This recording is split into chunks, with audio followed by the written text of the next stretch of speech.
đến là công đoạn xét giao tinh.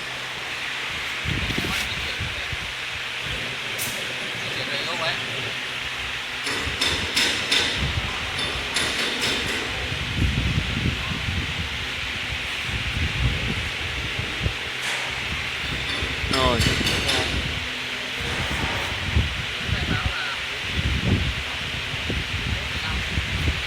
Đúng 1,5 là cái giống trước.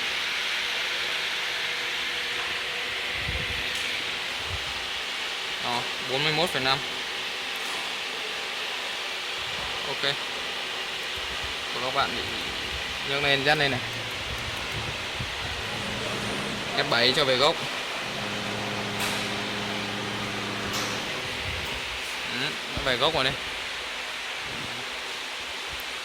Tiếp đến là các bạn cho nó nhích xuống một chút. Ví dụ muốn thêm một tí thì ấn chuột phải, anh ấn 51 thì nó sẽ nhích xuống 1 ly. Đó, nhích xuống 1 ly. Ok. Và bạn lấy dao tinh và chạy thôi.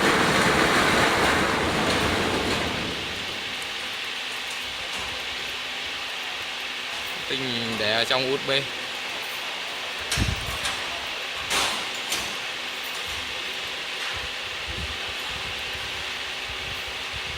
Đây, dao tinh tượng 12. Nào vào đây. Bạn chạy mô phỏng á. Rồi. Sẽ chạy luôn. F9 là chạy.